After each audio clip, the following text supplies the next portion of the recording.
So the title of my talk is Those Who Believe in What Was Revealed Before, a History of Muslim Exegetical Engagement with the Biblical Text. And does anyone recognize the opening line? If I put it in Arabic, is this keyboard working? Oh, yes, of course, it's correct. Aha, well done, well done. So I love this. This is a Malay manuscript. It's actually was created in Thailand. I love these chili peppers on the perimeter. But it's Surah Al-Baqarah on the left, the second chapter of the Quran. And this is sort of, you might even make an argument if you wanted that if you consider the fact that how the opening chapter of the Quran, the 7 verses, is like a prologue, arguably you could argue that this is the beginning of the Quran, the first paragraph of the Quran following a prologue. And here's the translation. That is the book wherein is no doubt guidance to the God-fearing, who believe in the unseen and perform the prayer and expend of that which we have provided for them, who believe in what has been sent down to thee, meaning Muhammad, and in what has been sent down before thee. Now, what obviously would be the things sent down before the Quran? Presumably the previous scriptures, the Torah, the Gospel, and Quranic parlance, the Bible, if you want to, well, that's obviously a discussion, the relationship of the Torah to the Bible, but the point is, it's a fascinating passage. Those are upon guidance from their Lord, those are the ones who prosper.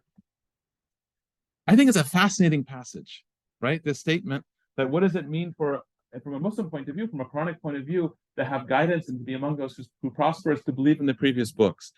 And so the kind of talk today is kind of it's actually a book project I've been finishing up that hopefully will be out in a month or so. But the project is basically, how have Muslims tried to operationalize this? How have Muslims tried to explore the meaning or the relevance of the biblical text? And we'll talk more about those terms specifically for the very understanding of God's word. In this case, interpreting the Quran. So I'm going to put on the board here a couple of the key terms. I wasn't sure in the audience if everyone knew all these terms. I assume you all know the Bible, obviously. What are Israeliyat?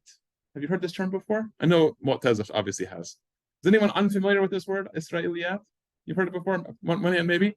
So Israeliyat is a term that we're going to use sometimes today, referring to a body of oral material that's transmitted. The early Muslim community absorbs it from the surrounding milieu, from Jews and from Christians. It's difficult to figure out exactly where it comes from. There's multiple sources. Some of it's apocrypha, some of it's pseudepigrapha, some of it's originally from the Bible, some of it's folklore.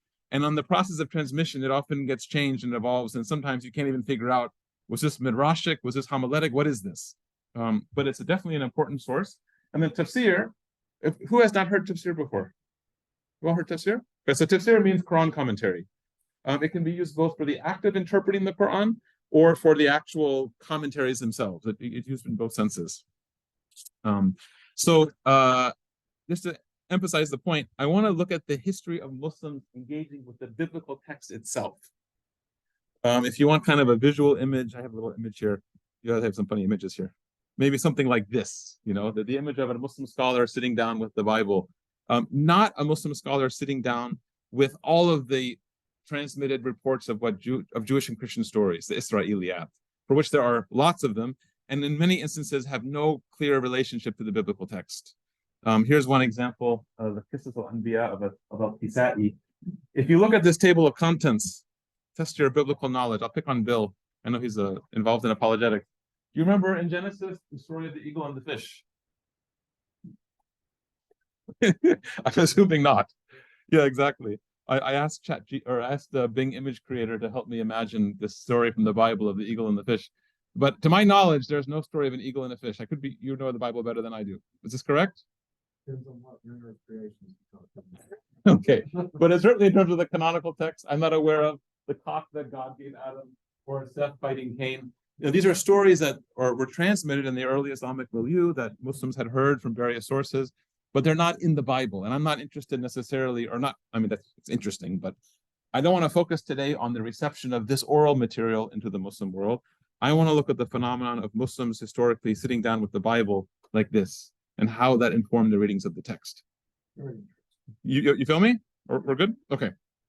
And then tafsir, as I mentioned before, is this voluminous genre. Voluminous. I can give some specific numbers on it in just a moment. But there are thousands of commentaries that were written historically. There are well more than 1,000 that have survived in manuscript, and they're often gargantuan. Here's one. How many volumes is this? This one is 30 volumes. So it is a very large corpus of material, all these Quran commentaries. There's a scholar, Walid Saleh, he joked that, in Islamic theology, God's word is inexhaustible. And the commentators tried to prove that was true, with this never-ending output. So I just wanted some basic frames. Are we happy? This included the hadith. Good question. So hadith is the corpus of Muhammad's accounts of his sayings, accounts of his actions. So the Quran commentators would definitely draw upon hadith when explaining the Quran, but it is much broader than the Quran. So a commentator, especially the more encyclopedic ones, they'll be drawing from language, syntax, morphology, philosophy, theology, hadith, history, sometimes science, sometimes medicine, all kinds of genres. And it was in many ways a capstone genre. Many Quran commentators, it's the last thing they did in their scholarly career. It's like your farewell project, as it were, where you synthesize everything you've worked on. Okay, so let me keep going down a little bit. All right, so just here's a question. Why study this? That's an important question. I don't think academics always fully justify or have a clear sense of why they do what they do. Sometimes they just do it because it's there. I think it's important to have as much intentionality as possible in one's scholarly work. So a few things that pop in my mind that I think are of interest. One is obviously it's part of, you could argue, the reception history of the Bible. I think one thing that's been exciting to see in the field is that here's a recent publication. I forget how many volumes now, 20 plus volumes or something. The Encyclopedia of the Bible and its Reception. And I'm so happy that now they have a whole separate section on Islam. So how was the Bible received in the Hebrew Bible, the New Testament, Judaism, Christianity, Islam, literature, visual arts, music, film, etc. But a recognition, I think, in the field that Islam is a major site for the reception of the Bible. So this is kind of a small effort towards that. I'm sure many of you know the name Martin Whittingham, affiliated with CMCS in England. He has a fantastic new book out, A History of Muslim Views of the Bible. He has a chapter or a section heading, 4.5, Quranic Exegesis. It's 3 pages long. God bless Martin. If he made every chapter 100 pages long, it would never be finished. So my goal was to sort of take this one section and pull it out into a book, if that makes sense. But I happen to think it's a very exciting subcategory because it really is Muslims wrestling with the very idea of God's word. That's one aspect. Another aspect is the history of Muslim-Christian relations. Here's a fascinating document. This is a Quran, it's a tafsir manuscript. And anyone read Arabic here? I don't know what Mu'taz does. Anyone else read Arabic? Ida does? Not as well as Mozart. Okay. Who should we pick on? We'll pick on Mu'taz. So I think okay, so here's a line here. Okay. You want to read from here? Yeah. Uh-huh. Oh, sorry, from here. وقال. وقال في التوراة. Oh, this is not a. Aha. وقال في التوراة, so that the Torah says, and then wait a minute, that's not Arabic. Yeah, it seems Hebrew.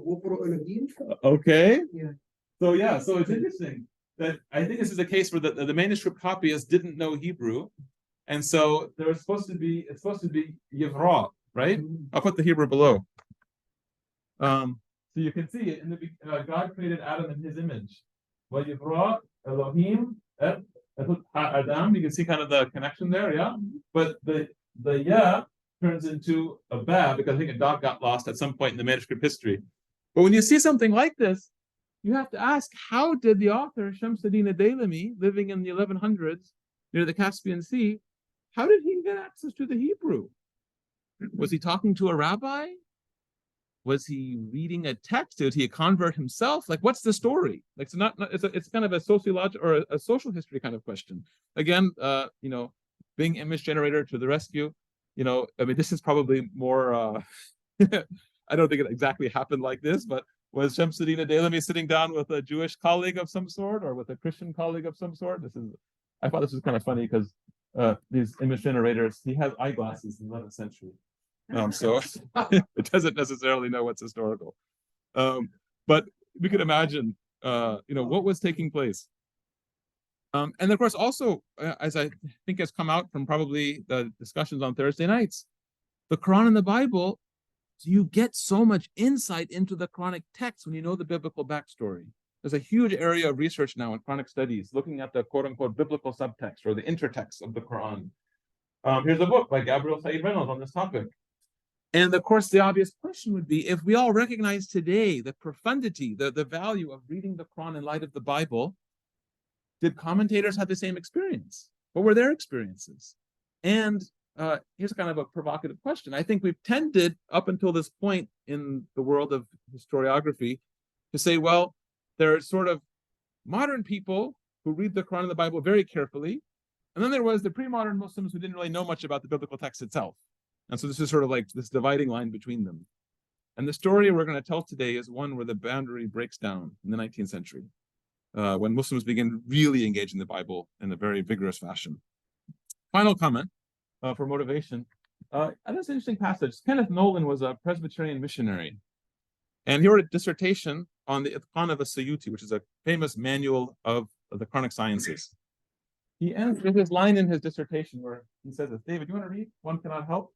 One cannot help but notice that much of the above, Sayuti's exegetical narratives, has come to Islamic traditions of exegesis from extra-biblical sources.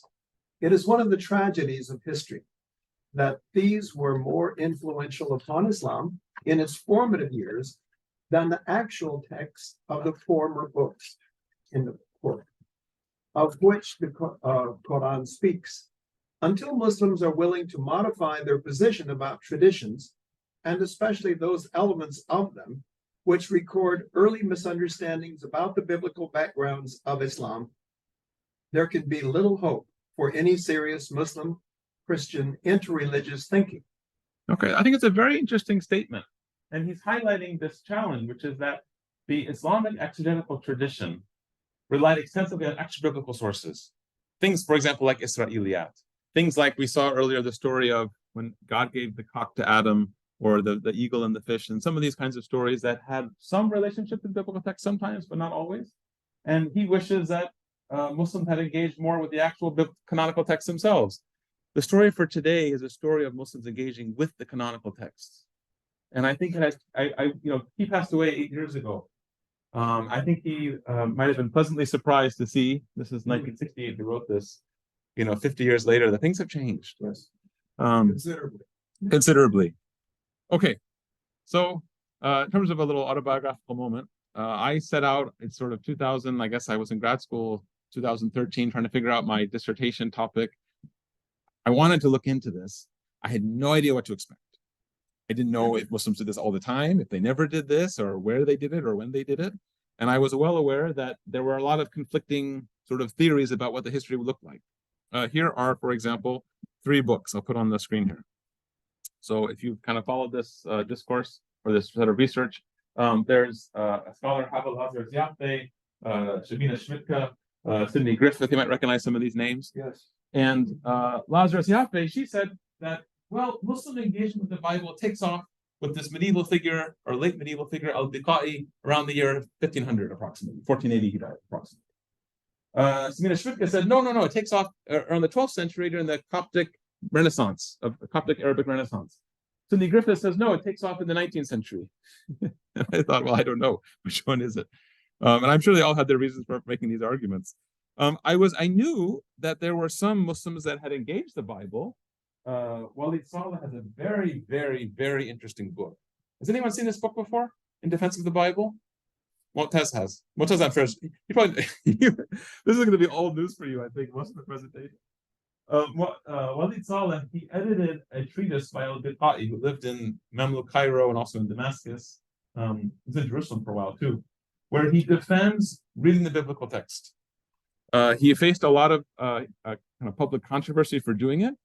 It's a very interesting document. It's sort of a list of proof texts for why a Muslim can and even should read the Bible.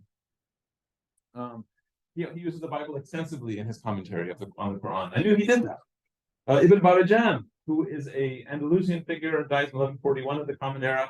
He quotes from the Gospel of Matthew in his Quran commentary. And I knew about Shamsuddin ad-Dailami. The question, let me erase this, trying to tell me to be productive. All right. But I didn't know, is this typical? Is this commonplace? Or are these the exceptions to the rule? I didn't know. The problem is, how do you survey all this material? I have some statistics. I've been working on this project that Mohtez mentioned. So as best I can tell, looking at various catalogs, we know of about 3,500 Quran commentaries that were written historically. 3,500. Of them, about 2,500 are extant in manuscript. So sometimes we know the guy wrote it, but it doesn't seem to exist. It's been lost. But 2,500 have survived. Here's an example of a manuscript library in West Africa. And you can see shelves filled with manuscripts. In many instances, manuscripts exist on shelves in the world and they're not even cataloged. Like they're there, no one knows they exist, other than the librarian. And things are constantly being discovered. I mean, take an amusing example. 2015, Birmingham University, news headline. We have one of the oldest copies of the Quran in the world. How did they not know before 2015? It blows my mind. The Vetstein copies that he picked up. So we have 2,500 that are extant in manuscript, and they're all over the world. So here's a manuscript library map. You can sort of see different libraries, sub-Saharan Africa, obviously Europe, and there's North America too, Central Asia, South Asia, Southeast Asia, scattered all over the world. There's at least 300 that have been edited and published. And then, as I mentioned before, they're big. I can't read 2,500 works. And I can't read 2,500 books that are this long and that are, in many instances, on a shelf in a library somewhere in the world. So how do you survey this? This is kind of the question. And so what I tried to do was, this is kind of a separate project I was working on, which is trying to figure out what were the most popular works historically. And the way you can tell that is if you look at how many copies are extant that we know about. And so I made a kind of a top 50 list of the most prevalent works of Quran commentary, like the best sellers, if you want to use those terms. That's one way of doing it. Another way to do it is to just keep collecting titles and tracking them. So I ended up with a kind of a big, what's the word? Corpus, I guess you could say. I got 179 Quran commentaries, and then try to line them up with the major surveys that have been done, and kind of making sure they were kind of broadly representative. So, for example, a famous scholar of Quran commentary, Andrew Rippin, I was first able to find out everything he said was important historically. Claude Julliot, a French scholar, 99% of what he said was important historically. Trying to make an argument that this is a comprehensive, as best like a highly representative sample, and then also different denominations. Like I wanted to have Sunni commentaries, Mu'tazilites, kind of like early Muslim rationalists. I wanted to have Shiite commentaries of various kinds, Ibadi commentaries. So just the whole spectrum of the Muslim world. I want it represented. Now, how do you go through all this, though? We haven't solved that problem. Mu'taz is from Jordan. God bless the Jordanians and the Al-Bayt Institute. There's been a lot of initiatives in the Muslim world to digitize Arabic text. Mind-blowing amounts. Here, for example, is the Prince Ghazi thought for Quranic thought, or his trust for Quranic thought. The institute that Prince Ghazi is associated with has digitized hundreds of thousands of pages of text. And this is sometimes from manuscript, mostly from books, and they did it mostly by hand typing. And then you don't want to have typos. So you have multiple people typing the same book, and then you compare, and when there's a mistake or a difference, then you go double check. So it was a massive, massive, massive project. So thankfully, I was able to get about 180 approximately commentaries that are digitized. Then you can search it, because obviously I can't read that page by page. So how do you find a Bible verse? How do you find biblical quotation? As I heard concordance, if I gave you 180 text files with 500,000 pages of text and said, find me Bible verses. No, but I'm saying, if I said, I want to know who's quoting the Bible when and where in this collection of text. So the question, of course, also keep in mind, they say the Arabic Bible translation tradition is the most diverse of any linguistic Bible translation tradition, because you have translations made by Jews, by rabbinic Jews, by Karaite Jews, by Syriac Christians, by Coptic Christians, by Greeks. I mean, you have all these different denominations. If you go to Jerusalem, who's been to Jerusalem? Anyone been to Jerusalem? There are so many Christian traditions present in Jerusalem with their own linguistic heritages, and they're translating the Bible with their own, some are coming from the Vulgate, some are coming from the Syriac Peshitta, some are coming from the Hebrew. So it's a very broad translation tradition. So how do you find it? So what I ended up doing was making a list of, as best I could tell, different words that were used in Arabic to reference biblical texts. So like 3 different phrases used for Genesis: Sifr al-Awwal, Sifr al-Khaliqa, Sifr al-Taqween, roughly translated as the first book of the book of creation. Different translation traditions would call the biblical books by different names. In the case of, the name Mark, is it Marcus, Marcus, Marcus? Like there's different ways you might render Mark's name into Arabic. This works great if your commentators are telling you exactly what they're quoting, right?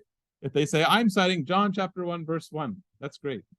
What if they say, in the Bible it says, or something like this? So you need more phrases. So here's some additional things. So in the Torah, from the Torah, in the gospel, from the gospel, in the blank chapter, something like this. So having kind of a flexible set of search terms. And even then it's tricky. So one of the most common, if you look at sort of Muslim apologetic and polemical literature, one of the most common verses that gets talked about is the Paraclete. In Arabic, Farqleet, Barqleet, various, but many Muslims try to identify the Paraclete as a prophecy of Muhammad. So you could often, if they were going to quote one verse in the Bible, they often quote the Paraclete, some of the Paraclete passages in John. So you could see, okay, did they use the word Paraclete? And if they did, how are they referencing the Bible there? So, make a long story short, go through all this material, and you end up with this, I think, really interesting chart. What strikes you? So what this chart is, the vertical axis is citations in the Pentateuch in the Torah. The x-axis is the death date of the commentator. What strikes you? Well, it's all recent. Yeah, so we have a few medieval exceptions, right? Al-Biqai, very interesting person, talk about him. Yusuf al-Safadi, probably a Jewish convert to Islam, had some unusual views, living also in Mamluk Cairo. But more or less, it seems to be very rare in the pre-modern period, and then it explodes in the modern period. You all see that? Did you compile this chart? Yes. Because I think I've seen that somewhere. I don't know. Maybe I've probably shown it to you. Perhaps, okay. I don't know. Okay. So go ahead. And on the slide I have that shows this, I've got your name. Okay. Let me know if there's a doppelganger out there. I'll be in trouble. So it's a very interesting. This is Old Testament. Excuse me, the Torah, the Pentateuch. This is the Gospels. So of course, one question you could ask is, well, maybe I'm not getting it. Maybe this is an illusion. Because if you have a net, you put a net in the water and you trawl through the water, just because your net comes up empty doesn't mean there's no fish in the sea. But then if you do lots of close readings, you keep bumping into things that tell you, I don't think pre-modern Muslims, in most instances, read the Bible directly. And some examples. You'd find things like, I put some specific examples in my notes here. I'll give you some specific names. Go ahead, sorry. Okay, well, that's a very good point. So certainly it should be noted in this period that, first of all, most people are experiencing the Bible orally, not in written text. It's a mostly illiterate society. But these are literate, skilled, educated Quran commentators. I mean, they're amongst the most educated people in their societies. But what's interesting is you'll find them, if they do quote the Bible, they'll often say, for example, Fakhruddin al-Razi, one of the greatest Muslim theologians of all time, he'll say something like, in the commentary of As-Saman, it says that in the book of Genesis. Why would you say that if you had access? And then lots of times they'll say things that don't make any sense. Like, the opening verse of the Bible is in the name of God, the most merciful, the most compassionate. I mean, if anyone who's read, you don't have to look very hard to realize the opening verse of Genesis is not in the name of God, the most merciful, the most compassionate. Or the name of chapter 67 in the Quran, Surah Al-Mulk. In the Bible, it's called Surah Al-Mani'ah. I'm not aware that chapter 67 of the Quran is anywhere to be found in the Bible. You get the sense, Al-Tabari, the famous historian, on the chart here, he has this interesting section, the debate, were the following things prohibited in the Torah, yes or no? And it's sort of like Muslims saying, I heard this, I heard that. Like, we don't actually know. If we had the text, we could check, but we're simply repeating what we've heard and debating the question, was it actually prohibited in the Torah? So I feel pretty confident with these results. I can mention some additional reasons. So then the question, it kind of raises itself two questions. First question, why so little? It's kind of a presentist question, but you could say, well, wait a minute. The Bible is translated in the Jewish and Christian traditions, say around the 9th, 10th centuries, around this time. So it's available. Hunayn ibn Ishaq, one of the great translators of Greco-Roman materials into Arabic, one of the fathers of the Greco-Roman scientific translation movement. He reportedly has an excellent Bible translation. Okay. Another question to think about. Muslims are very interested in the oral material. They're narrating it, they're mentioning it. So if they're interested in biblical material and the Bible is available, at least in principle, it would seem like it would be a reasonable thing to engage with. Why isn't it happening? And then obviously the separate question is, what takes place in the modern period? Why does it explode? And then the last topic for today, so I want to talk about both these questions. Why so little, as best I can tell? Why does it explode in the modern period? And then, what kind of explosion is this? Is this a polemical explosion? Is it an apologetic explosion? Or is it something bigger that's maybe more profound? Possibly a textual criticism explosion, which had not been done. Okay, so we're going to talk about all this. That's the final thing I want to get to. It's a good question. Let's go down to the first part. Okay, let me get in a little bit here. I will note, by the way, that this modern explosion, it's big. Here's a couple of graphs. So this is same idea, Pentateuch quotation versus death date, but I have on here different languages. So we have here North African commentators, Persian commentators, Indian subcontinent commentators, Indonesian commentators. It's happening across the Muslim world and across the ideological spectrum. So Jamaluddin al-Qasim, this figure here, he's a purist Salafi. To use the Western term, he's a fundamentalist, but he's quoting the Bible. This is Muhammad Rashid Rida. He's more of a modernist Salafi. He quotes the Bible extensively. He is, where is it there? Over here. This is Muhammad Tahir ibn Ashur, who Mu'taz, I'm sure, knows his name as one of the great theorists of the Maqasid. He is a traditionalist living in North Africa. He is quoting the biblical text. Abdul Majid Daryabadi, the Indian exegete, actually writes in English. Very interesting figure. He's quoting the biblical text. Maududi, famous Indian commentator, associated also Pakistan too, with sort of political Islam, quotes the Bible. Hamka from Southeast Asia quotes the biblical text. Tabatabai, the Persian Ayatollah, or not an Ayatollah, the Persian scholar quotes the Bible. Sayyid Hawa, the Muslim brother, quotes the Bible. It's across the ideological spectrum. So what's going on? It's not just a project of modernists. It's not just a product of one particular strand of the Muslim world. Okay. Can I ask questions so far? I have a little different graph. Yeah. And my graph indicates that from the 7th century, of Yeah. course, that's when one would expect.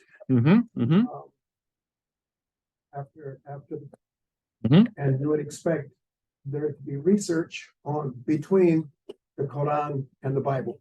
Okay. Going up to Mhm. the late 11th century. And you'd find I find Mhm. Perso-Arabic elements with the attempts in biblical translations and also in the use of the Quran. Uh-huh. I find Hebrew, be it common ideas, Okay. Uh-huh. Aramaic, Uh-huh. Allah, Uh-huh. and the research for Allah. Uh-huh. Uh-huh. As you can tell, they're cognates Jesus having spoken Aramaic, Uh-huh. read Hebrew, Uh-huh. Uh-huh. Eloha, Uh-huh. the honorific plural of Elohim. So from the 7th to that kind of usage in both directions, from the 7th through the 11th. However, from the 12th century up to pretty much 4 centuries, Uh-huh. you have the Crusades Uh-huh. having colored translations in either direction. Mhm. So you would expect from the 17th or 18th century forward to have more usage by Muslims and by Christians Mhm. looking at cognates between Aramaic, Syriac, Mhm. Mhm. Hebrew, Arabic, of course, Hebrew and Greek. Okay. And that is what we do find with both Arabic scholars of the Quran and biblical scholars, primarily from the 19th century forward, Yeah. Uh-huh. in the Bible. So I find it on both the early period Uh-huh. up to the Crusades in the 11th century, and then following the Crusades up to date. You find, say what you find again? You find This emphasis on translations and the usage and comparison of Arabic and Hebrew primarily, and Aramaic and Syriac. Yeah, this is very interesting. And I'm guessing you guys might have heard that. I mean, obviously Martin Whittingham writes this very interesting book. Where did I have it earlier? I guess it was up to the top here. On the history of Muslim engagement with the biblical text here. And on the one hand, you might say, well, isn't the findings that I'm presenting utterly contrary to what Martin has here? Because Martin's documenting quotations and all the different genres and throughout time. Mm-hmm. But I think, I'll get to this in a second. My sense is that what happens is, while it is true that there are Muslims throughout history that are periodically mentioning the Bible, sometimes mentioning biblical verses, it does seem, and Martin talks about it in the book, that at some point you end up with kind of a short little quotation list. That sort of, these are important verses in the Bible for questions of theology or questions of law or predictions of the Prophet Muhammad or something like this. But just because someone's quoting a biblical passage doesn't mean they have a Bible in front of them or own a copy. Right. It means that they read it in a secondary source. And one of the proofs you can tell is sometimes you read works that contain biblical quotations, and if you look really carefully, this translation is coming from a Syriac tradition. This is coming from a Coptic tradition. This is coming from a, maybe a Jewish tradition. So it's not one Bible, obviously. It seems more like a consequence of pulling quotations from different places. Kind of like John 3:16 in its day. Yeah, I think that there are many passages that become very famous as proof texts. And so the number of instances, I think, where there are Muslims who really do have access to a large quantity of biblical material, they actually own translations of the text, I think is relatively small for a long period of history. But I'll say some more reasons why I think this in a second. Go ahead, Bill. Knowing the history of missions, which I had to know from my undergraduate. Yeah. Yes. Missionary boom in the West was around the 1800s. Yeah, no, we're going to get to this. I think missions are a huge part of the story. We're going to get there. So this is kind of my current, oops, sorry, I went too far ahead, sorry. I want to be here, okay. So my theory, so why do we have so few quotations in the early period? I think here's kind of what I think the challenge is.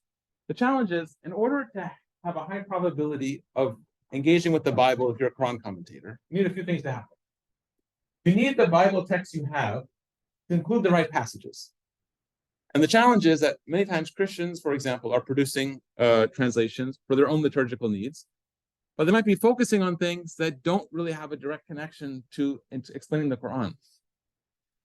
So for example, if you are interested in looking at the book of Proverbs, there's not really a direct connection with the Quranic stories in that material.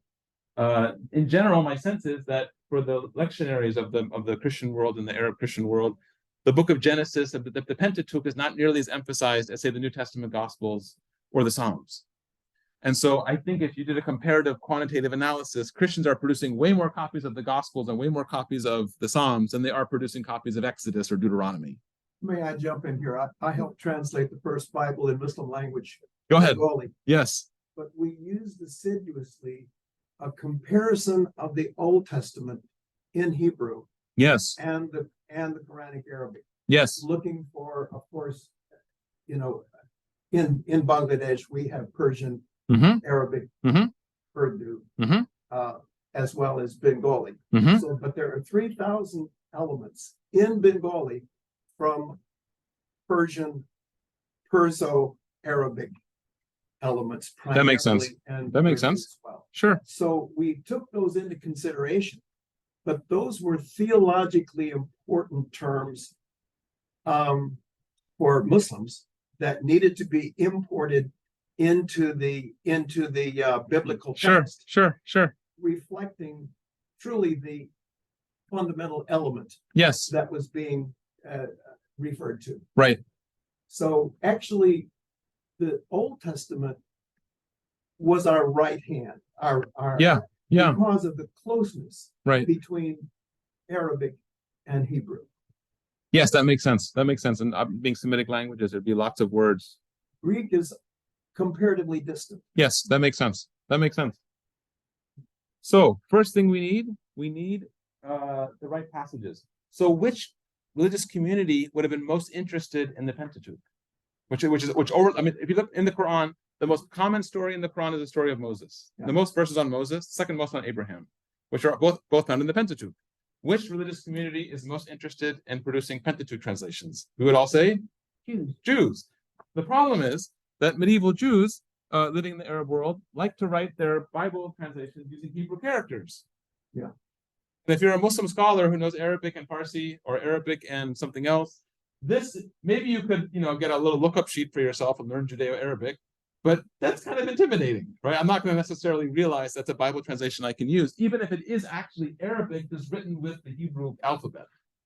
So that's a barrier. So you might think, okay, well, we can turn to the Christians, and the Christians, in fact, did write earlier or more frequently using Arabic characters. So we think, okay, then we can turn to Christian Arabs, for example, for the biblical text that we need. But then we also need these translations to be produced in the right locations. We live obviously in a global market where you can order on Amazon obscure books that were printed in wherever. But in the medieval world, a lot of Bible copying is taking place in monasteries, if you're a Christian. And look at a map. I mean, here's a map of Egypt with the monasteries. I circled some of them. So some of the monasteries here and sort of west of the Delta, down here near the Red Sea. But Cairo, where the Muslim scholars are centered, or maybe in Alexandria, I mean, they're relatively far from these monastic locations. It's not a trivial matter to go out of your way to visit a monastery in the desert where the desert fathers had been the millennium before and try to track down, if they'll even let you in, a Bible translation. And here's an image of St. Catherine's. Has anyone been to St. Catherine's in the Sinai? You've been, David? Is it remote? Getting there is hard enough. Okay, here's a quote, along with a Bing image-generated image of Petrarch, the Italian humanist, went to go visit St. Catherine's. Look at his description. Would you read for us, David? Or maybe Ida, you can read. We departed? We departed Cairo and crossed the lifeless desert of Egypt with much labor and in great peril. The heat was such that I was amazed that any man could withstand it. The deserts, they say, provide the mummies, which are the bodies of those who die there. There is no road in the desert, for the wind effaces it and shifts the sand. Yeah. So you could imagine, That's right. yeah, but you 14th century. but you can imagine if you're a Muslim scholar and you decide to set out to find this Bible translation you've heard is written in the Arabic script, it's not a trivial matter to go get it. And also related to question 2 is, again, we think of modern print production, where you have a Bible typescript, it's mass produced, and it's mailed out or mail ordered or whatever the format is. In the pre-modern world, it's manuscripts, and you can only make a copy if you have a copy. So that means that Muslims have to live near Jews and Christians to get a copy in the first place. Here's a map of the extent of Christianity around the year 1500. The Christians are the colored regions, like Europe and East Africa, and then Anatolia, and the Muslims are in the green regions. You could easily see that if you're living in, for example, India or parts of Central Asia or parts of Northwest Africa, there's no local Jewish or Christian community of any significant size. Yeah. So why would you have access to a Bible? If they're not producing them, how would you get one? So I think these are some factors, and it's interesting. You can see other evidence of this. David Vishanoff, who works in this field also, some of you might know his name or have met him, is a fascinating work he's done on what he calls the imagined Psalms. There are these books that Muslims copied. They're called the Psalms of David. If you read them, they are not the Psalms of David. They are pseudo-Psalms. They're Psalms in the style of David. And they're copied up until the 19th century. So the question is, why would Muslims be reading it and calling it the Psalms of David unless they didn't have access to the Psalms of David or didn't realize they weren't the Psalms of David? I think it's another indication that the Bible for many Muslims is an imagined text. Some quotations exist that maybe a few people had managed to get a hold of, but for most Muslim scholars is not a day-to-day reality. And then, of course, that, you know, if you look at conversion curves, this is a curve that Dick Bullitt did in the 70s. So this is the year on the horizontal axis and the percentage of people that had converted to Islam on the vertical axis. Most of the Muslim world in the Middle East is on a kind of an S curve like this, such that by maybe the year 1000, pretty much everyone who's going to convert has converted. What's significant is it's kind of this dynamic of timing. If you're a Greek-speaking Christian or a Syriac-speaking Christian or a Hebrew or Aramaic-speaking Jew, Aramaic-speaking Jew, at the point at which Islam is dominant enough and Arabic has become dominant enough that you want to have an Arabic translation, that's only happening because most people have already converted, because Islam has gained a kind of cultural ascendancy. So then you can imagine the challenge is, by the time more or less the translations are available, the number of people who are still Jews and Christians in this part of the world has dwindled a lot. Like you're like, maybe in the year 700 or 800, you have a good chance that your uncle, your mother, your aunt, your friend, your neighbor is a Jew or a Christian. Might make you interested in the Bible. But by the year 1200, you might not even know any Christians. I mean, look at this map. I mean, think of all these famous church fathers. Tertullian of Carthage, right? Carthage, there's no, I mean, the Christian presence in North Africa is gone. Augustine of Hippo. I mean, this is now almost completely Muslim area. So that even if there was a heritage historically, it's not a day-to-day life experience. This is kind of my hypothesis, that these are some of the factors that, so kind of a lack of kind of a stimulating environment to make you think about it, the challenges of access, the challenges of script, and then, of course, what changes. I think what changes is a lot of things that Bill was pointing to. Yeah. Colonialism. The Europeans arrive en masse. This is the sieging of Constantine in Algeria, 1837. A lot of the Muslim world is colonized, with the exception of, maybe Saudi Arabia, Iran, Afghanistan, Turkey. Obviously, the Ottoman Empire is carved up, but Anatolia remains a Muslim area. But huge parts of the Muslim world now have a massive reintroduction to the Christian world. And we also have missionary activity. Schools across the Muslim world. In parts of the Levant, half of schools are missionary schools. And Muslims are sending their kids to missionary schools, and Muslim scholars are sending their kids to missionary schools. We have, in Salt, in Jordan, we have a case of a missionary school where the Ottoman district governor and the Sharia court judges are sending their kids to that school, where there's compulsory Bible reading. Why would a Sharia court judge, why would a Muslim Ottoman district governor send their kids to a missionary school? What do you all think? It's the best education. Funded or subsidized education, as it was in Uganda. So you have maybe good benefits and excellent education, especially if you want a technical education for your kids. You want your son to become an engineer. You want your kid to learn military science or something that's not taught in the Islamic curriculum. You might even want your kid to learn the Bible. You might want your kid to learn the Bible. Well, that's an interesting question. Yeah, that's an interesting question. We have about 15% Muslim population. Yeah. Well, at least you guys believe in God here. It's interesting, especially in a secular context or increasingly secularized America. The missionaries set up colleges. American University of Beirut starts off as a Syrian Protestant college. The American University of Cairo starts off as a missionary school. You have Orientalists running around. Abraham Geiger, I don't know if he's running around per se, but if you look at books he writes like this one, what did Muhammad take from the Jews? And he's making a clear polemic that the Quran is derivative from the Bible, it's quote unquote plagiarized from the Bible. You can imagine a Muslim scholar wanting to respond. And how else are you going to respond but then to engage with the Bible, engage with the Quran, and try to disprove this thesis? So it becomes an urgent necessity. And note here too, in the translator's preface to English, what did Muhammad take from the Jews translated? He says, I undertook this essay at the request of the Reverend Lefroy, the head of the Cambridge Mission, who thought it would be very kindly, what did he say? It would be of use to him in his dealings with Mohammedans. So what's the idea? Obviously, I need a translation of this polemical work to, win souls, I guess you could say. So this is a factor, but I think the biggest factor of all is the mass printing of the Bible. In the 19th century, there have been many printings of the Bible historically into Arabic. Many of them were regarded as mediocre. They were awkward. They didn't sound good to an indigenous ear, a native ear. They didn't look like a Quran, so they seemed kind of like not a legitimate scripture in the aesthetic eyes of Muslims. So 19th century, the effort of Smith Van Dyke and then the Jesuits of Beirut to produce a Bible in Arabic that sounded beautiful and could compete aesthetically with the Quran. So we get the Smith Van Dyke Bible, and not just are they mass produced. Check out this map.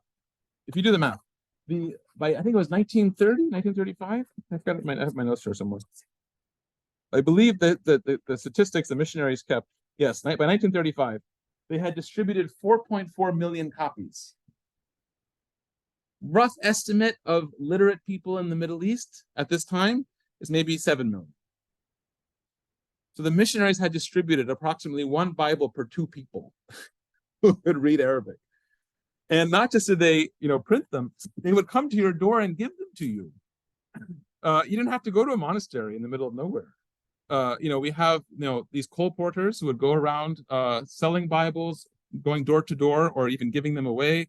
Samuel Zwemer, the famous American missionary, goes to Azhar, the seminary in Cairo, and he's handing out translations of the gospel. So now, if you're a Muslim scholar, there's every ease possible to engage with this text and every need to engage with the text. Go ahead. Yeah. No, I should say, I just pulled this as an image, a visual image of a book that talks about colporteurs, right? Okay. I have no knowledge that she was actually involved in the Middle East. I'm not even sure she was. Although this copy was in Algeria. But her movement is very, so it makes sense. It would make sense.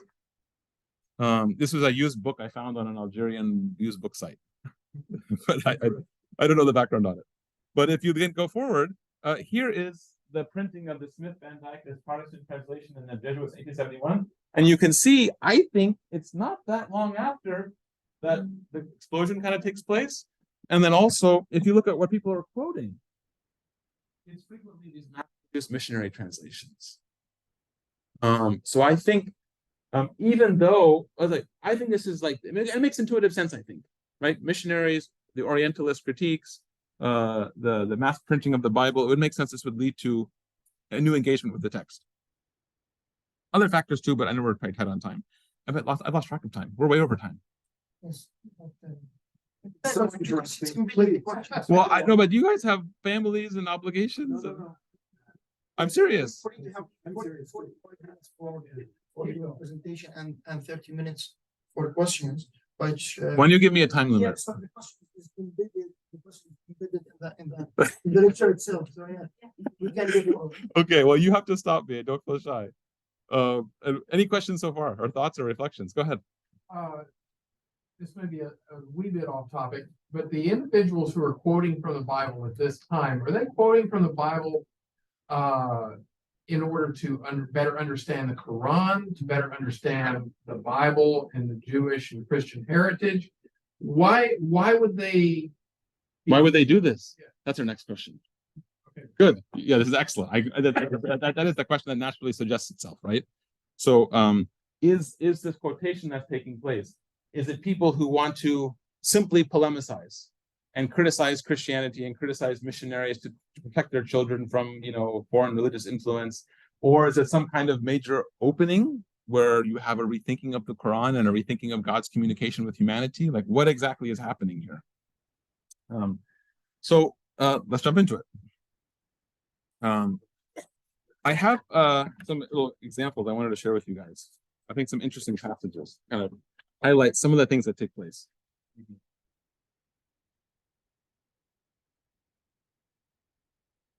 Oh, I'm sorry. This one in the chat. Let's see what they wrote. Let's see what they said. Okay, no problem. That's sweet of her. Okay.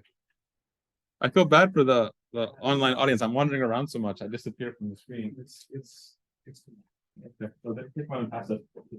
Okay. Did everyone get one? As we're passing these out, do you have a go-to Bible written in Arabic that you, for us that are learning Arabic, those who are learning Arabic? I mean, the Smith Van Dyke is really nice. The Jesuit translation, they're both really good translations. I haven't made a close study. And if you look at the Arabic translations, I mean, you find some very interesting things that I think are fun in the context of Muslim-Christian dialogue. So for example, the translation of John, that لِيُؤْمِنُوا أَنَّ عِيسَى ibn Allah, to believe that, so that they can know that Jesus is the son of Allah. I find with my students at Texas Christian University, it's like, that strikes them as odd, like Jesus is the son of Allah. That's what it says in the Arabic. But thinking about Allah as a Semitic cognate of Allah, and as opposed to all that's come to signify culturally. The word jihad is used in some of these translations. Very interesting. Jahidu and anyways, let's take a look. But I think Smith Van Dyke and the Jesuit translation are classics. But I'm not a Old Testament philologist, so I mean I can't say that they're the most precise or the most orthodox or something like that. Here's an interesting example. So maybe we could read. Is it Barak? Yes. Would you feel comfortable reading the Genesis passage he, Abraham, looked up? Without my glasses. Okay, well, Sue, would you read that? Okay. He, Abraham, looked up. And saw 3 men standing near him. They said to him, "Where is your wife Sarah?" And he said, there in the tent. Then one said, "I will surely return to you in due season, and your wife Sarah shall have a son." And Sarah was listening at the tent entrance behind him. Now Abraham and Sarah were old, advanced in age. He had ceased to be with Sarah after the manner of women. So Sarah laughed to herself, saying, "After I have grown old, and my husband is old, shall I have pleasure?" Okay, excellent. I'm just going to also load for our online audience the handout so they can follow along. Hopefully that'll help them a little bit. So let me share my screen again. Let's see. I'll share the screen. Whole thing. Okay. Hopefully we can all see this there. Okay. So a very famous scene in Genesis. And of course, the key thing to note is the sequencing. So we have the your wife, Sarah, shall have a son. We have the annunciation that Sarah's going to have a baby. And then after that, what does Sarah do? She laughs, right? And there's a famous, I think popular etymology that the name of Isaac, Yitzhak, literally like he laughed or something like this, is somebody possibly connected to the laughter of Sarah. I don't think that's a question for biblical studies scholars to talk about, but it's a popular etymology. Look what the Quran does. We have the same scene being described. But if you look at the Abdul Halim translation of the Quran, his wife was standing nearby and laughed. Fa, which is a conjunction in Arabic, we gave her good news of Isaac. What's similar or different in terms of the sequencing? to herself. Yeah, well, you see what's happened. It's swapped. Yeah. In the Genesis account, it's announced that she'll have a son. She's an old lady, and she laughs afterwards. In the Quranic account, she laughs, and then it says, we announced that she's going to have a son. So what does that mean? So on the next section here, I have just a summary, and this summary is borrowed from Gabriel Said Reynolds, but I've added some other stuff on there. He notices the fact that in the pre-modern tradition, the commentators don't seem to be aware of the biblical subtext. And as a consequence, they attribute all kinds of interesting reasons for her laughter.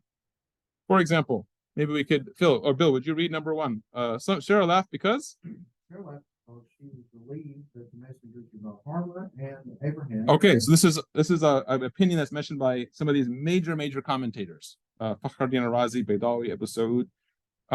That's not what the biblical text says. No problem. Okay, maybe come across, and is it this? Would you read number two? Sarah laughed. Is that the Genesis narrative? No, slide across, keep going, across the way. Go ahead, number three. Sarah laughed. I was surprised that the angels didn't eat. Okay, keep going, Kurt. Sarah laughed because she was worried that the angels might sexually assault her and Abraham. Okay, so we have a lot of these explanations, right? The ninth one, Sarah laughed because of the annunciation of Isaac's birth. It's mentioned as a hypothetical possibility. However, if you'll note, what I put in bold is the core of the exegetical tradition. Quran commentators are not picking option 9, the biblical explanation. They're picking other explanations based upon the plain sense meaning of the text. Because fa in Arabic can have many meanings. I put there under the common meanings. So, then, next, consequent. You have many meanings in Arabic. But a first glance read would suggest that this happened first and that happened second. But what does Ibn Ashur do? He's a modern commentator, dies in the 1970s. Let's read on the back there. Maybe, Lucinda, would you read The Wife of Abraham? What does Ibn Ashur say? Laughed because of the angel's annunciation of a son to Abram. Upon him be peace. He laughed out of amazement, finding it improbable. As it says in the Torah, in the 18th chapter of Genesis, the delaying of the annunciation of Isaac until after the phrase she laughed was out of consideration for the phrase and after him of Jacob, making it an even greater annunciation. Okay. So what is the I'm losing my voice here. This, I guess, so it goes. What's the takeaway? What has happened was we have a difference between the Quran and the Bible. We have Muslims reading the Quran, generally not aware of the biblical text itself, coming to conclusions that are contrary to the Bible, generally speaking in the pre-modern tradition. A modern commentator, in this case Ibn Ashur, living in modern-day Tunisia, reads the biblical text himself. He sees the Genesis passage. He decides to privilege the meaning, the interpretation that goes with Genesis that's contrary to the pre-modern tradition. And if you look, what I put in bold are the works that he says are aham tafasir, the most important commentaries. Despite the fact he thinks that the most important commentators have said something else, he is going to go with the biblical text. And he's going to go with the biblical text, even it appears to be, in a sense, contrary to the obvious meaning of the Quran. Yeah, does that make sense as an idea? Another example, skip down. Please, Mumtaz, yeah. Yeah. It's really interesting because how many, it's if we look to the exegesis itself, Yeah. we started now by taking by default that this ضحك verb is translated as laugh. Yes. While there's a lot of mufassirun using this verb in another term. Yes. So ignoring laughing at all. So, Yes. Yeah. Yes. Yeah. So we have here kind of two stages. The first one is who consider the verb itself is not laugh. Yes. Something totally different. Yes. Coming the period regular flat. Yes. Yes. Yes. Yeah. Good. Everyone take a quick look. What this is referring to, if you look down Yeah. to number 8, Sarah did not laugh. She menstruated. Yes. That this doesn't even mean laughter. It means something completely different. Yeah, and yeah, so this is my point, that you have some of them that even they didn't consider it as a laugh, Yeah. and some of them considering laugh, but then try to, because Isaiah in Hebrew, as I know, it's love, so they started far away from the Bible itself. Yes. Great observation. Great observation. So that's one example. Another example of something that also happening in the modern period. So one of the other things that happens is you have, for those of you without sort of a background in the sort of modern Islam, if you think about the sort of Protestant Christianity, and this is a very crude comparison, but if you think of Protestant Christianity and that sort of reaction against Catholic tradition and things that are regarded as unbiblical, whether they be, for example, the doctrine of confession or the intercession of Mary, or various things that a Protestant living in the 16th century might say are contrary to biblical teaching, and a desire to return back to the biblical text. And you all are far more knowledgeable about Christian theology than I am. But you have a parallel thing happening in modern Islam, where Muslims want to reground the tradition in what is certain, which is the Quranic text and the strongly attested traditions of the Prophet, and not the spurious stuff that's of questionable authenticity. And what I think is interesting is that the Bible gets used by these modern Muslim scholars as a tool to get rid of these dubious traditions. So think of the Israeliyat, these oral narratives. A common theme you see is Muslim commentators saying, what is this stuff? This is not in the Bible. This is not reliable. The most controversial given our current context, but the most kind of provocative example, there's a modernist Salafi, I guess you could say, Mahmoud Abu Rayya. He has an epistle he wrote in a Risala magazine, where he takes the figure of Ka'b al-Ahbar, who's a famous early transmitter of these Israeliyat, these oral traditions of sometimes dubious authenticity. He titled it Ka'b al-Ahbar, huwa Sihyoni al-Awwal. Ka'b al-Ahbar, he was the first Zionist, making the claim that this early Muslim figure was basically bringing in these narrative settlers into the Islamic tradition and corrupting the setup. Like they need, and he wanted to expurge the tradition of these things that don't belong here. He's writing at the time of Zionism in the 1930s and this kind of era. You see what I'm getting at? So here's an interesting example. Section 2. Was Eve responsible for the fall? Obviously a loaded question, especially for the question of gendered interpretations of the text. Go ahead. Oh, I'm sorry. Thank you very much. I appreciate that. God bless you. Okay, so go down to here. Maybe we can keep going. Ida, would you read the Genesis passage when the woman saw that the fruit of the tree was good for food and pleasing to the eye, and also desirable for gaining wisdom, she took some and ate it. She also gave some to her husband who was with her, and he ate it. Then the eyes of both of them were opened, and they realized they were naked, so they sewed fig leaves together and made coverings for themselves. Okay. Did Eve actively deceive her husband? All it says is that she gave some to her husband, right? In the Quranic text is even less blaming of Eve, if you want to put it that way, because it says they both ate from it. It doesn't even say who ate first. It says they both ate. It uses the dual in Arabic. But let's look at some of these Israeliyat traditions, these Jewish and Christian reports. David, would you read Adam called Eve? So these are traditions that you can find in the Islamic Quran commentary tradition. They weren't necessarily endorsed, but they're there in the book sometimes. Go ahead, David. I'm going to ask Ida to continue for me, please. Okay, no problem. Ida. Adam called Eve. Adam called Eve to have relations with him. She said, no, only if you come to me. When he arrived, she said, no, only if you eat from this tree. Okay, so here we have a report where she uses No, I just did what my husband said.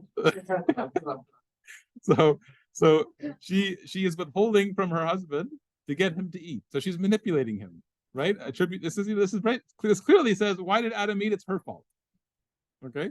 There's a heretical tradition within Christianity that interprets the fall, and I can't remember exactly what it is, but interprets the fall as sexual intercourse.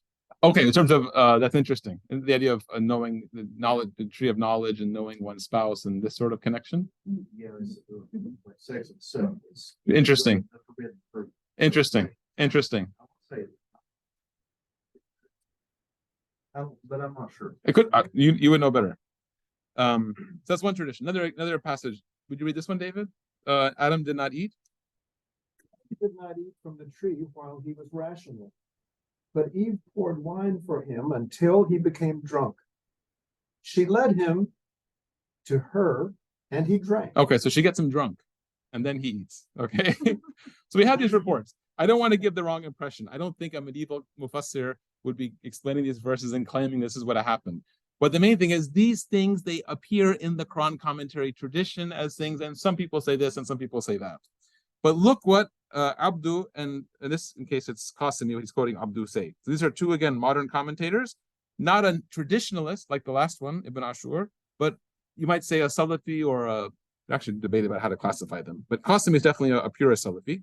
Maybe, I forgot, tell me your name again? Suzanne, would you read, Suzanne, would you read some scholars?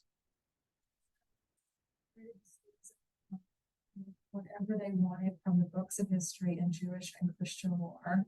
However, they did not depend upon the Torah and the gospel, and they relied upon scriptures of the people of the book and their like.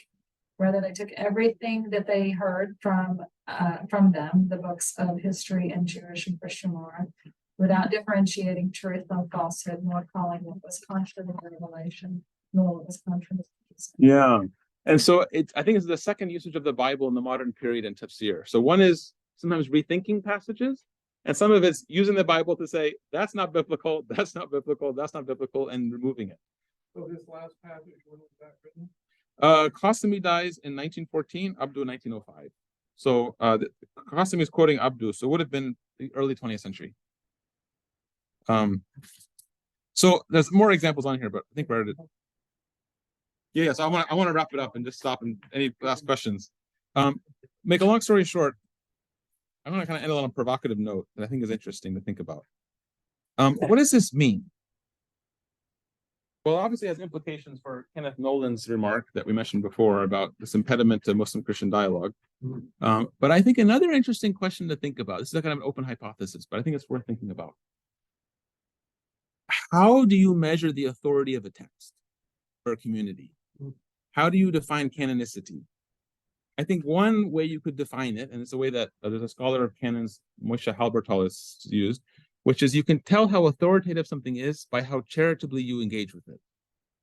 So if it says something unusual, you try to make it make sense. If it contradicts something else that's authoritative, you try to harmonize them together. Try to you don't just jump and say, oh, that's because it's wrong, or that's because it's misguided, or that's because it's incorrect. You say, no, we can make this both true in some way. It's a sign of authority and canonicity.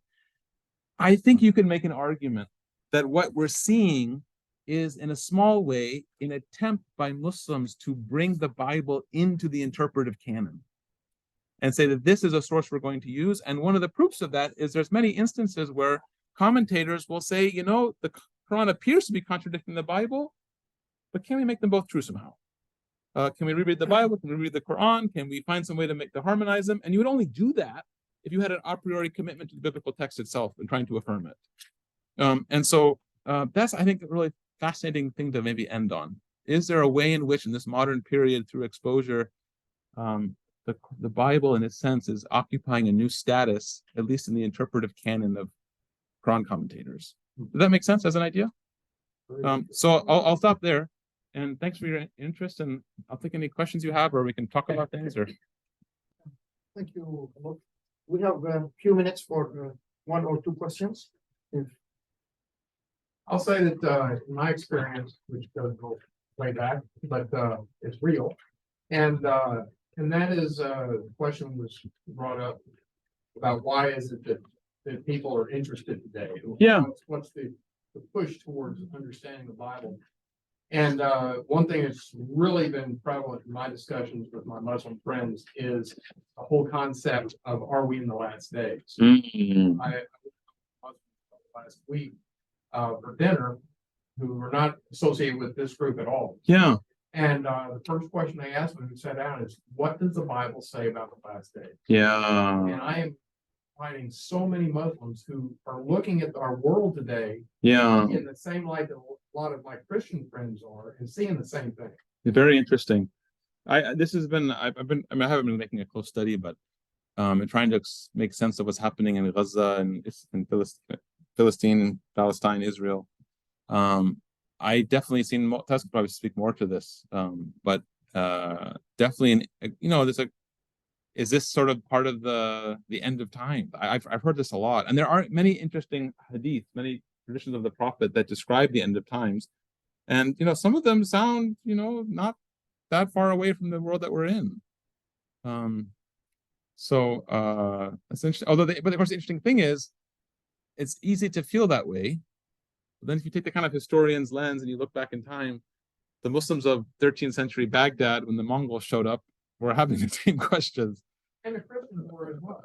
Yeah, and that's 800 years ago.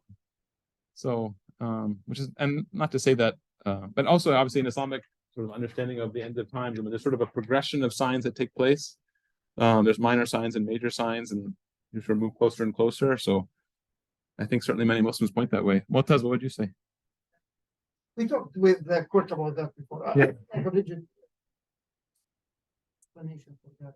But I think this is coming from both sides, not just one. Yeah. Yeah, and this is kind of something repetitive in the history that looking that we are at the last time. Yeah. You have Dr. Aidan and colleagues here working on Daniel. Just on, yeah, we're And got this Daniel was- project, but just on that subject, we've got Philip Jenkins talking Yeah. about climate catastrophe and religious change next Tuesday. Yes. And one of the kind of bridges there is apocalyptic thinking, that every time you have climate catastrophe, it pushes people to think about the end of time, and that then can, push religious change. Mm.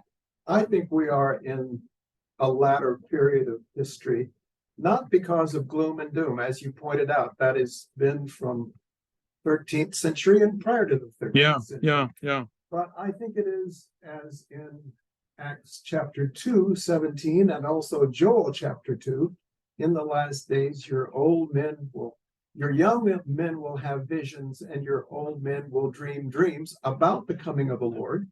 And also we find that there are indications about people looking at the relationships between opinions such as you're presenting. At the last times, we will find, I think, studies on Muslim and Christian ideas. Yeah. And I'm thankful for what you are presenting and elucidating. And to me, it is refreshing because it does point toward the fact that we are getting an opportunity to see about the Messiah at the end of time. And you're talking about examples of this in the scriptures. Oh, And I think this is indicative of what will happen. wow. Wow. Other questions or? Linda? I'm happy to stick around also. So, You find people, that are, let's say, Christian, but all these Muslims are interpreting the scriptures in a way that they've never, and they really don't think it's proper. Do you find that there's sensitivity between the Christians being upset at the Muslims' creative imaginations, whatever, that don't seem to fit Orthodox Christianity? And then vice versa, do you find Muslims being quite upset when Christians say, oh, your Quran means thus and so, when they never grew up with those ideas? I'm sure I want to make sure I follow the question. So, are you referring to the? There's a Christian, Uh-huh. there's Muslim interpretations Uh-huh. of the verses. Paraclete is a tradition. Oh, sure. Okay. Yes. Okay. Okay. Right, Uh-huh. Christians don't do any of that. That the paraclete, the foreshadowing of Muhammad. Right. Okay. But there's every scholar in the book that has that philosophy or others. Okay. So the Christians get a little miffed that the Muslims are coming up with these vain imaginations. Oh, sure. I've seen it on the Right. where say, oh, but your Quran. Your Quran is violent text that says this such and such and such and such. Yeah. Do you see that dynamic going on, or is there some movement in that? That's an interesting question. I mean, I haven't studied it from the Christians. I haven't studied the phenomenon of Muslim biblical scholarship from the Christian side. I mean, I'm certainly aware that when these polemics take place, especially in the when I think about recent history, although actually going back, David's research goes back to the 700s, so it goes back a long time, but definitely in the 19th century, 20th century, you can easily follow the record of debates. Because Muslims are publishing things in magazines and journals, and the Christians respond, and there's a response to the response, and you can follow it all, and it's all there, and you can even read the biographies and even sometimes find pictures of the people involved. So, but I haven't made a close study of how Christians were responding to Muslim polemics. One that does come to mind though is, do you all know the Gospel of Barnabas? Okay, this is a very problematic text that in the early 20th century, there are several Muslim polemicists who became convinced that it was actually a true part of the Bible that had been suppressed by the church and which accurately described Jesus as the Quran reflects Jesus. It's probably, probably forgery. And you definitely see missionaries sort of blindsided by this sort of claim that, what do you mean the Gospel of Barnabas is a true gospel that has been suppressed by the church? But I haven't made a close study of that. A good person to check if you're interested, there's Simon Wood, who's at the University of Nebraska. He did a big study of on Christian-Muslim polemics in the 20th century in Egypt. Daniel Zehas. Also. Maybe that name also. Yeah. And also Omar Riyad, Umarryad. I think it's at Leiden now, I think. He had another book on this similar theme. Yeah. My colleague John Chesworth in the UK did a fascinating study of the use of the Bible in Muslim polemical tracts alongside the use of the Quran in Christian tracts. polemical Very tracts interesting. in East Africa. Very interesting. Which is another, sorry, one of the interesting side comment too is, where's the future of this interaction? And I really think that it's interesting to think about, these pressures that bore upon the Muslim world in the 19th and 20th centuries, colonialism, missionary activity, and the close interliving of Muslims and Christians again. It's kind of dwindled now because missionaries are not nearly as common as they used to be in the Arab world. They're much fewer, and they're not nearly as aggressive, that's for sure. But one place where there is a lot of mixing and kind of religious pressure is in these countries that are half Muslim, half Christian, in East Africa and in Sub-Saharan Africa. And I really feel like, while it might be the case now that it may be a commentator in Egypt, or maybe, I don't know, or say in India today, might not be as likely to quote the Bible as his grandparents were, I could easily see in Tanzania or in Kenya or in Ethiopia or in Uganda or in Nigeria, the pressure would be there and it would be happening. I don't know if that's your experience. Do you keep in touch with Muslim Christian dialogue in East Africa? Okay. My mom's side, her dad's side is Muslim. Yeah. It's kind of mixed. Well, that's exactly it, though. The mixed environment makes you want to look into these things. Yeah. Okay. Thank you. It's my pleasure. Thank you all for coming out on a Thursday night. I have two announcements by the end of this lecture.